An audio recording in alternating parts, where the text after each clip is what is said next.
Hello and welcome to another episode of the Collection on Bad Movie Bad Review. Question: what's worse, spending as little as possible producing a film devoid of any reason to make it in the first place, or spending as little as possible purchasing that film in the full expectation of it being a waste of time and money? I can hardly claim the logical high ground with that question, as the people that make these failures at least do so with the best of intentions, whereas I deliberately set out to disappoint myself while steadily decreasing my ability to provide anything for my family other than flammable material should we run out of home heating oil. But whilst I readily expect my own dissatisfaction at consuming My Uncle the Alien, it does at least help set the bar for expected entertainment value so damn low that I keep tripping on it and hurting myself. It's one of the few upsides to having a fixation with poorly produced rubbish that wading through the mire of boredom-inducing drivel that constitutes 95% of this stupid collection of films will sometimes result in the discovery of a gem so radiant with unintentional magnificence and hilarity that it's not only blinding but that it also, shock horror, makes collecting all this crap worthwhile to begin with. Witnessing the closing scene from Hellinger, for example, was so f***ing entertaining that it not only made the rest of that miserable film worth bearing through, but it also lent genuine legitimacy to the 14 copies of Operation Delta Force 5 that are propping up various wonky chairs and acting as life hack doorstops throughout my home. But can the same be said for today's additions to this predominantly pointless movie collection?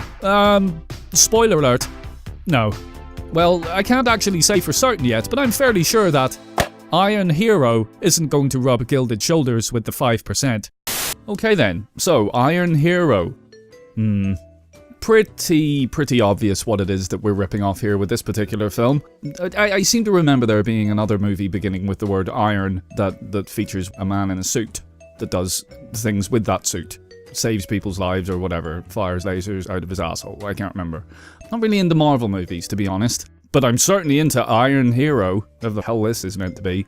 Well, of course, we know what it's meant to be. It's meant to be presumably a rip-off of Iron Man, but you'd be forgiven for wondering how close to the mark this particular film is going to actually get, considering that Iron Man has the budget of a medium to large size religion, and this, I'm going to assume, was made for nothing.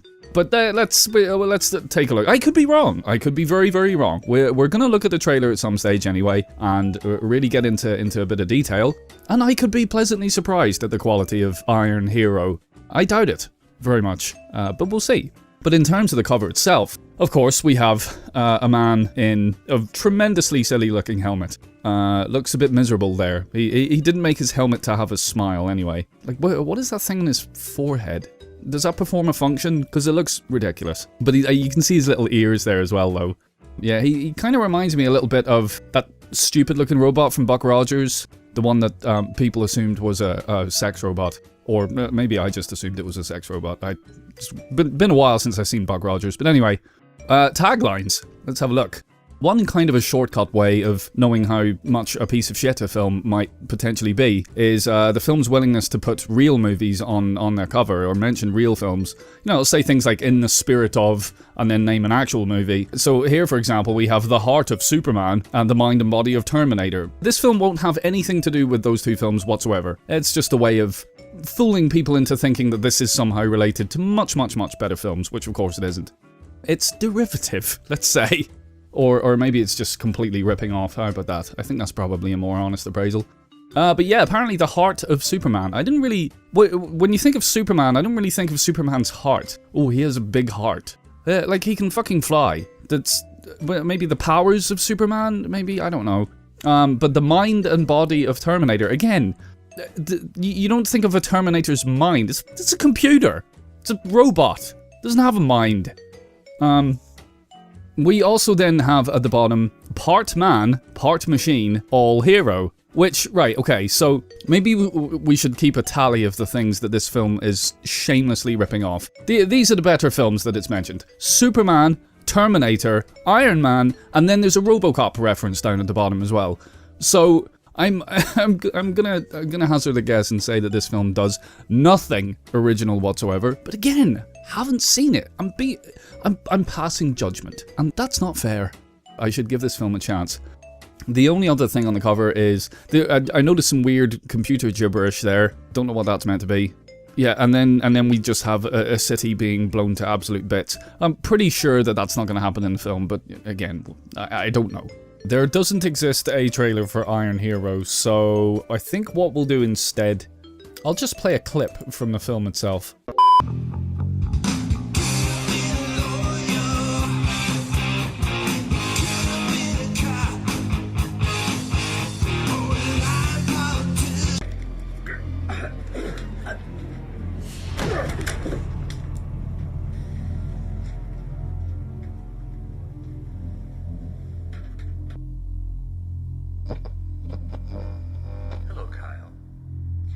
seeing this. Either we've entered into the final stage in the development of this helmet, or something unexpected has occurred.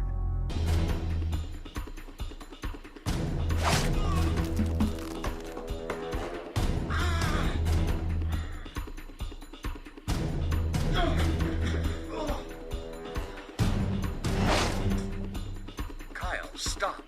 You'll kill him. That's the plan.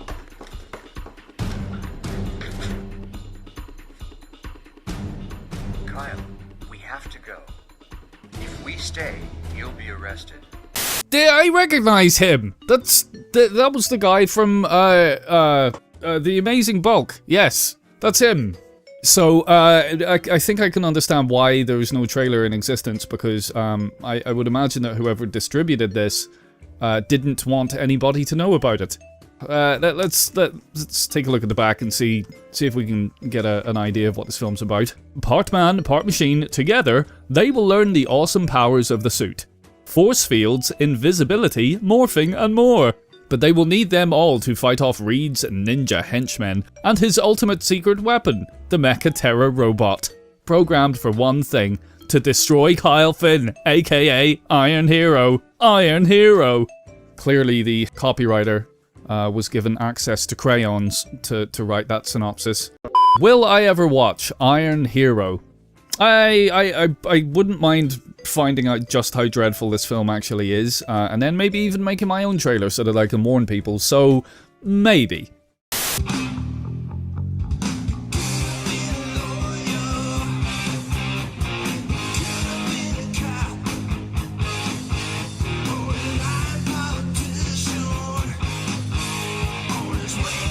Okay, next up we have Cyborg Cop 3. Yeah! Yes! Now I own a copy. Well, I think I may have already owned a copy of Cyborg Cop 3 as a part of a box set or something. Maybe even a couple of copies of it. I tend to get these movies confused a little bit. In fact, I'm not even 100% sure if I've seen this. But who cares? I now own a copy of Cyborg Cop 3. Yeah, and I think you can pretty much tell what this film is about. The clue is in the title, and also on the cover as well. Although, I wonder which one of these three people is the cyborg cop. It's hard to tell. But yeah, it's pretty straightforward. We have the title at the top, and then we have a big robot man. Got glowing red eyes, would you look at them. And then two smokestacks in the background, for some reason. Suppose they had to put something there. And then two fellas with guns. One of them's pushing his chest out because he wants to show off his boobs. The other one looks like he's experiencing a panic attack. And then we have the tagline. Two cops determined to stop evil invaders. That already doesn't make any sense. If those two cops, if the story is that these two cops are stopping evil invaders, what's the cyborg cop for? What's the robot in the background for? Where does he come into the story? Is he one of the alien invaders? In which case, why is he a cop? Okay, look, let's get a look at the trailer anyway. Maybe this can shed some light onto things. I'm pretty sure there's going to be a trailer for this on YouTube, but I would like to bloody well think so. Cyborg Cop 3 trailer. Let's do it.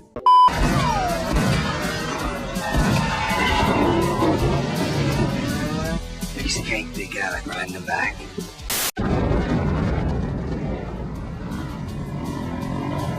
The new state-of-the-art cyborg is out there, sowing death and destruction. And it's for sale.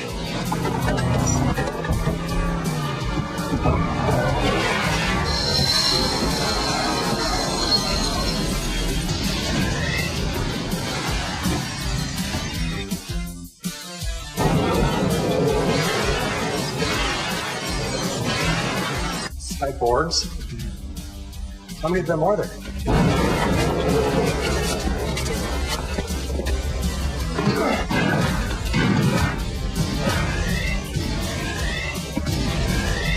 Frank Zagarino, Brian Genesee. This would be more like the death thing. They're the good guys. Will they stop the unstoppable?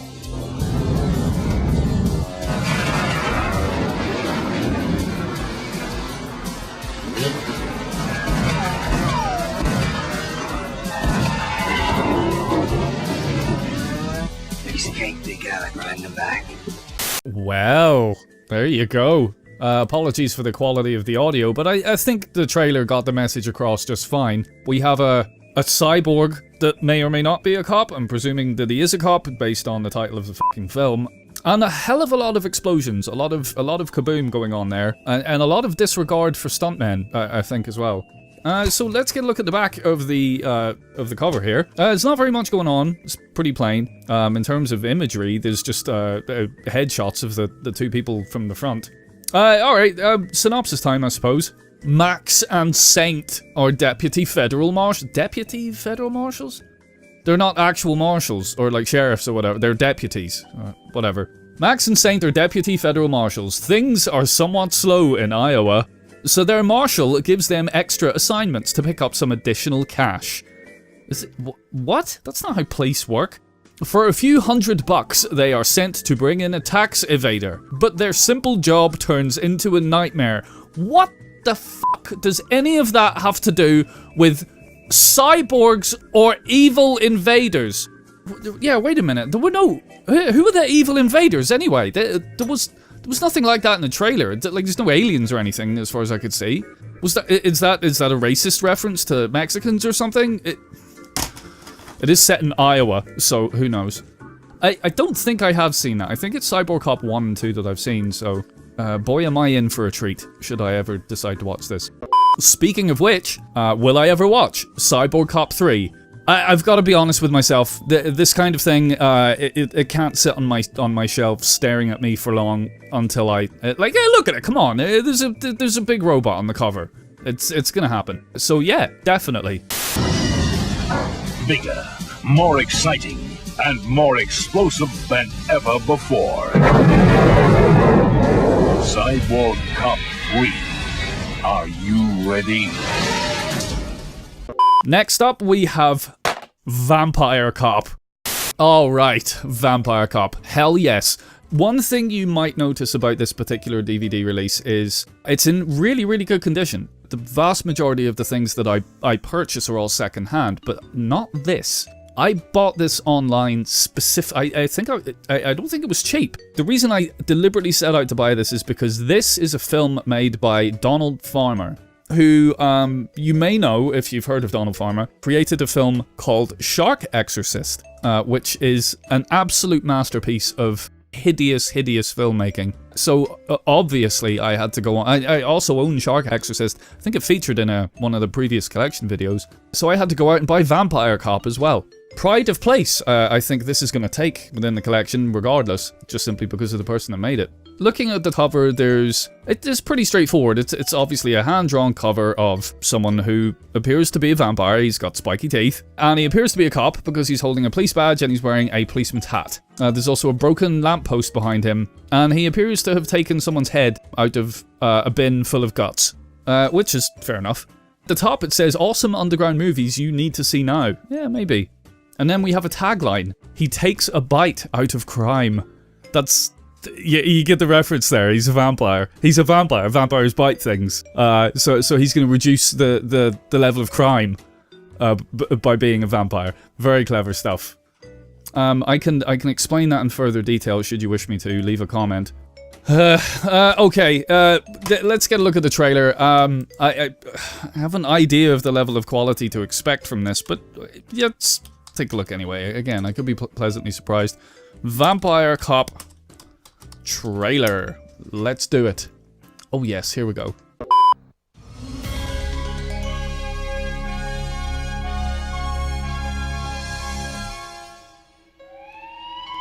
Detective Carrie Blass was a hard-luck cop. What are you doing here? This is homicide's case. Stay out of this. Looking for a second chance. Reassigning you to homicide. You screw up, it's the last case you'll ever work. What she got was a case. 16 murders in 2 months. No leads, suspects, witnesses, no nothing. That would take her into another world. This guy's an animal. Thinks he's a goddamn vampire. Against a killer from the afterworld. Time for a bite. Let me get this straight. You think that you're a vampire? I can feel it coming on. First time I saw you, I knew you were the one. She's in too deep. Nice kitty. You drive the stakes through their hearts, right? All I know is I've got to get to the vampire who bit me. Destroy him before it's too late.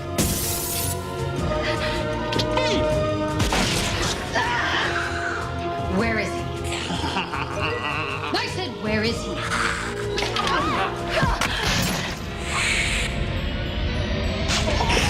It's time!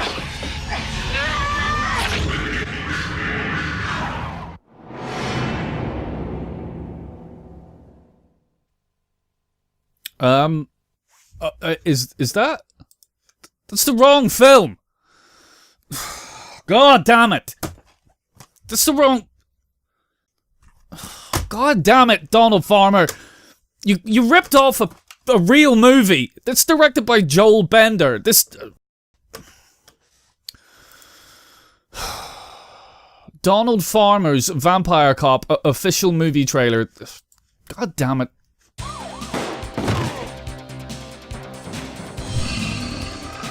I don't believe this shit. You're some kind of damn monster.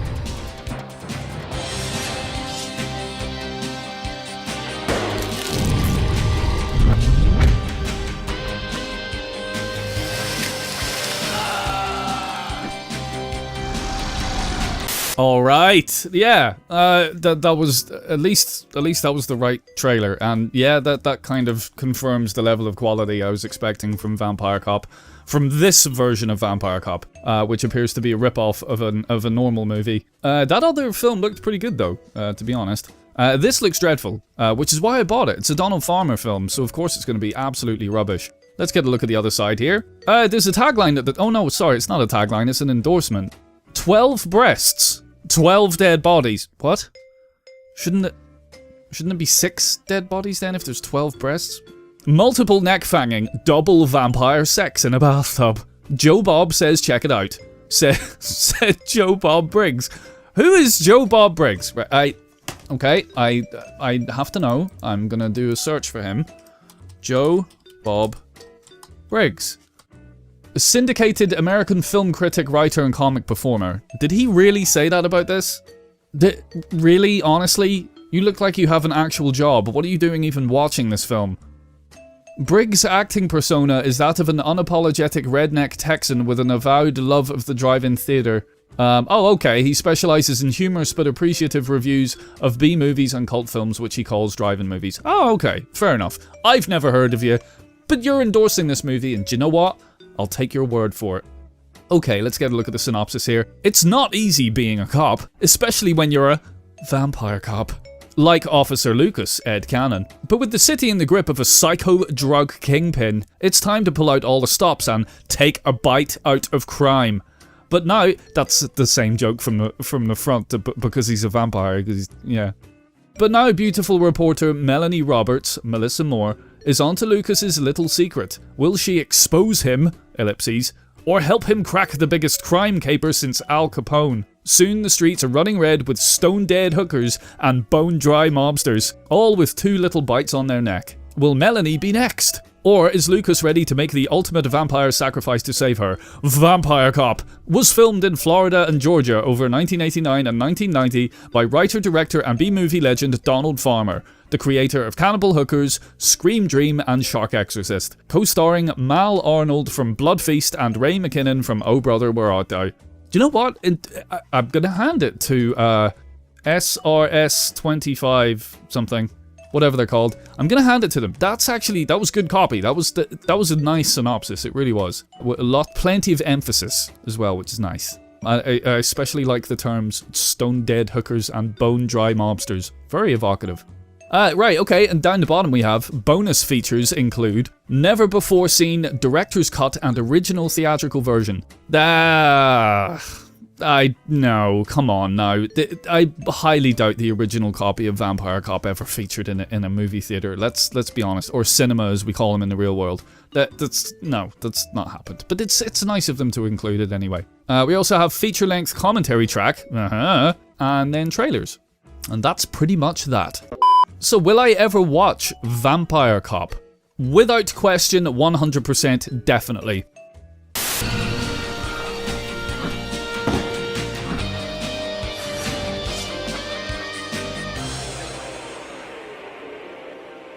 Next up, we have an Easter Bunny puppy.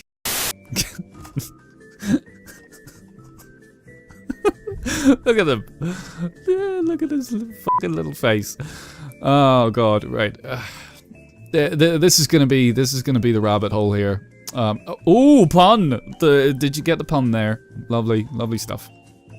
So, from the director of A Halloween Puppy, it's actually called The Great Halloween Puppy Adventure. Well, at least the version I have, because I actually own that film.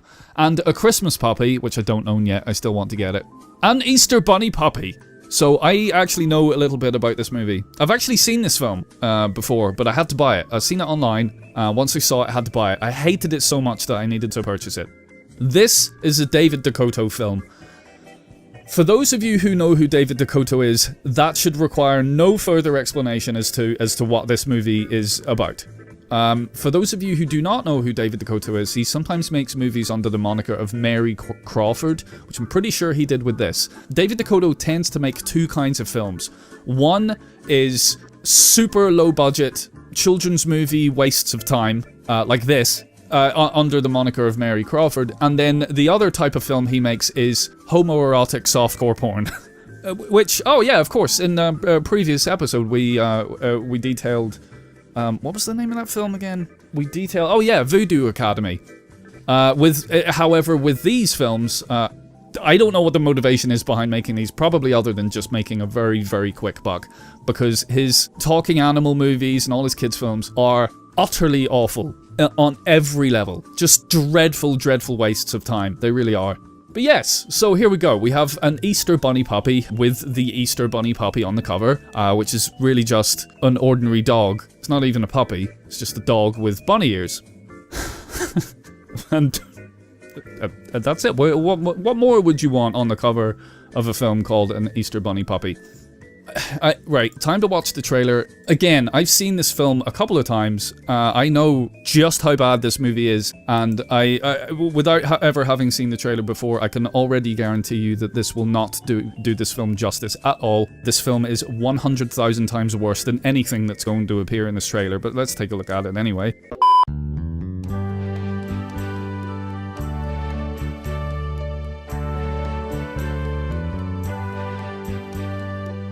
This is me.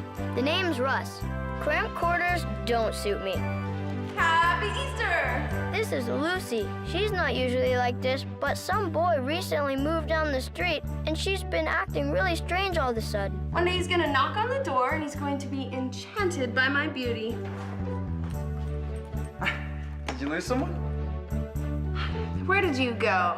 My house. If I'm gonna write this book, I need to immerse myself in everything Easter. My mom and I are going to a cabin this weekend to participate in this annual Easter egg hunt. Sounds fascinating.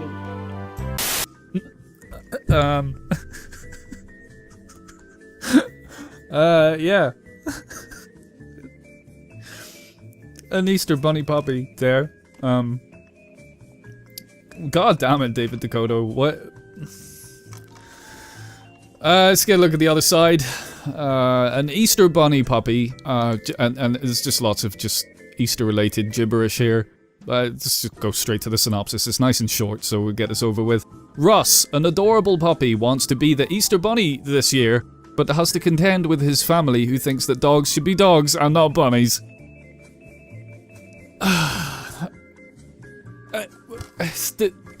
You would be forgiven for thinking that this was just a normal kids movie that would have a plot and would have characters with arcs, and that there would be a reason for the events that take place in the film to actually take place. Again, I've seen this film a couple of times, and it's fucking awful.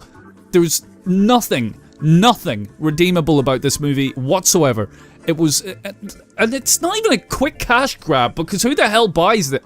Sorry, yeah, that's a really, really redundant question, considering that I'm holding a copy of this. I think I actually bought this brand new as well. Yeah. Oh, am I ever going to watch An Easter Bunny Puppy? Well, the real question there is, am I ever going to watch it again? Now, considering that I've already watched it at least twice, maybe 3 times, is there any guarantee that I'm not going to watch it again? No, there's not, so maybe.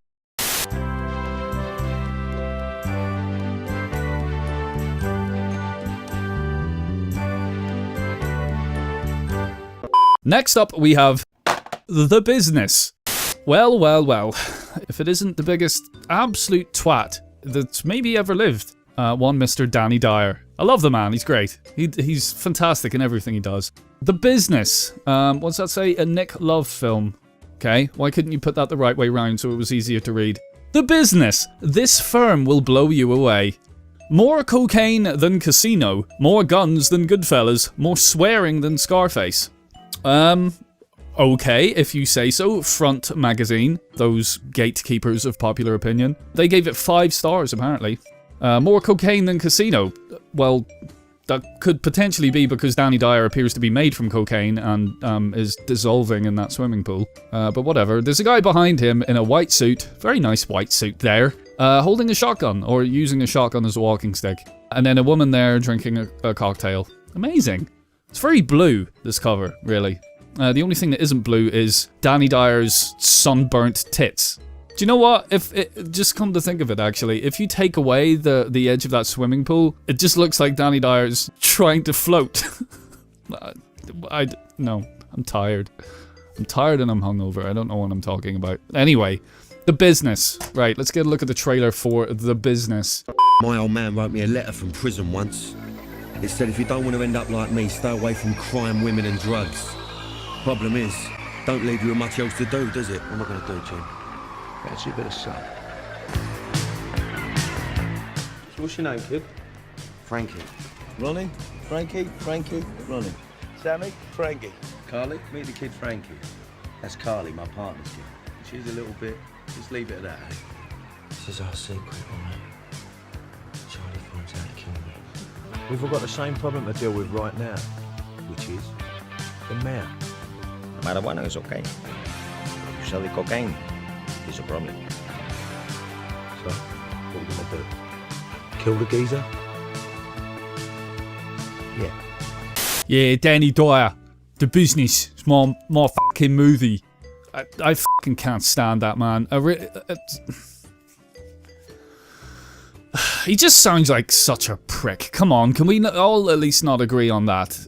That doesn't actually look like that terrible a film, to be completely honest. It looks like a rip-off of the movies that are mentioned on the cover. Like I mentioned earlier, if you have a film that's kind of a big pile of shit, you include the names of better, more popular films on the cover, just to try and kind of dupe people. So yeah, it looks like they're ripping off of things like Casino, Goodfellas, and Scarface. But it doesn't look that dreadful. I'll be honest. But let's get a look at the back here and see where we are. Okay, so we've got some endorsements here. One from FHM magazine. Is that still a thing? Jesus. Nick Love's follow-up to The Football Factory may well be the best bloke film of the year. Fucking Christ. Because that's a genre that everyone needs, right? Bloke films starring Danny Dyer. God almighty. Then Nuts, FHM gave it 4 stars. Then Nuts magazine gave it 5 stars. I don't think they're a thing either. Deliciously entertaining. Oh no, sorry. Nuts said savagely funny. The Observer said deliciously entertaining. They're actual endorsements from kind of semi-legitimate media outputs. So, yeah, it might be an okay film. Let's read the synopsis. Frankie, which I think his name was said enough times in the trailer there. Danny Dyer, Football Factory, is on the run from the high rises of South London to a new life in Malaga with nothing but a tin stuffed full of cash. Having no idea that this delivery of cash to super suave playboy and ex-con Charlie, Tamer Hassan Layer Cake, will change his life forever. He soon becomes one of the gang and finds himself drawn into a flamboyant and violent world of organised crime. The Business, directed by Nick Love. The Football Factory is a story of passion, crime and friendships tested to the limit. Yada yada yada. We all know what this film is because we've already seen films like this before. It's a gang, crime, caper, nonsense, rubbish, kind of Guy Ritchie fucking wank. Probably. Well, so what about special features then? We've got commentary by Nick Love and Danny Dyer. That alone is worth the price of admission right there, ladies and gentlemen. Could you imagine watching that film and listening to nothing but Danny Dyer talk about himself? I would find that very entertaining. It would probably make me fucking apoplectic with rage. Is that the right word? So we've also got making of, featurette, deleted scenes, and a load of crap no one's ever going to look at. Yeah, on that subject, am I ever going to watch The Business with Danny Dyer? Again, I think it's probably better if I just be honest with myself. No. Better to be someone for a day than no one for a lifetime. Last up for this focus section of this episode. I mentioned it already, so I figured we may as well take a closer look. My Uncle the Alien. Look at that. My Uncle the Alien. There's two children on the cover here. One of them, miserable looking little bastard, who looks as if he's just been told he can't get a new bike. And then a girl looking off camera at something, God knows what. An out of this world magical adventure. That's, you know, come on, put a bit of effort into your taglines, please. My Uncle the Alien. This cover just looks miserable. It's not even colourful, and you would think the one thing about a children's film, the cover of a children's movie, you want it to be eye-catching so that kids will pick it up. No, this just looks soulless and rubbish. I think it's certainly also worth noting the supposed alien here. What is that supposed to be? It's like someone set fire to a Yoda costume and then put some curtains over it and called it a day. Maybe it looks a bit more impressive in the film. I don't know. Let's have a look and see by checking out the trailer. My Uncle the Alien.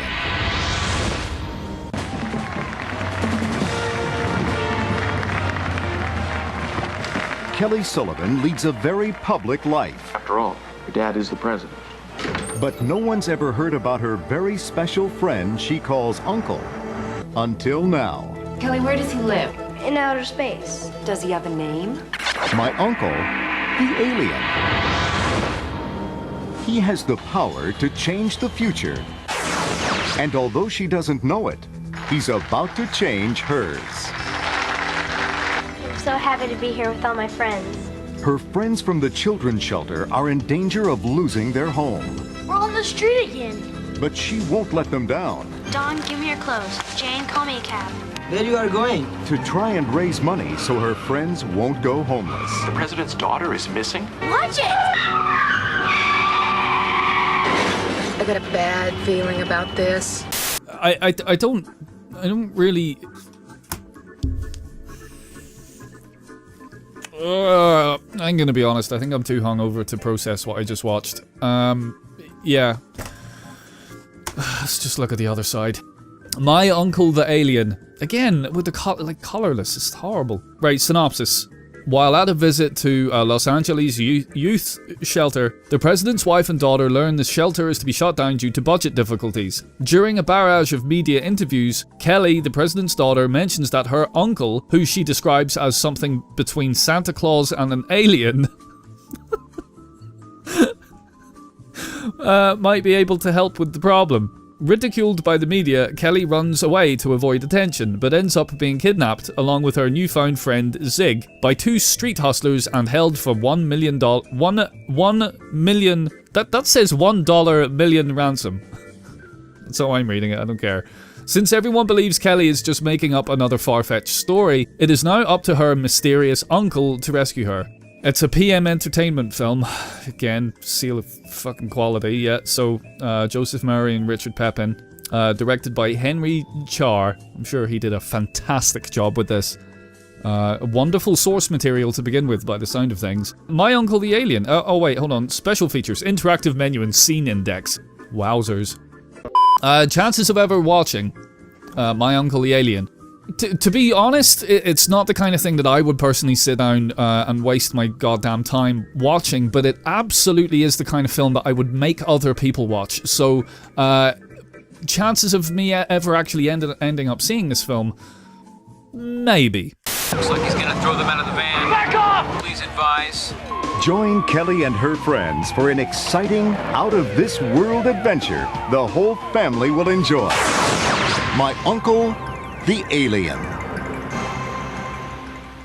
The other new additions to the collection are Darkbreed, The Unknown Has Revealed Itself, 10 American Hero Movies, Killer Nun, very tasteful, Ejecta, Spontaneous Combustion with Brad Dourif, Ripper, Pit Fighter, Ninja Zombies, World Women's Wrestling Federation, A Battle of the Sexes, World Women's Wrestling Federation, Youth vs. Experience, World Women's Wrestling Federation, Mistress vs. Pupil, World Women's Wrestling Federation, a triple action bout.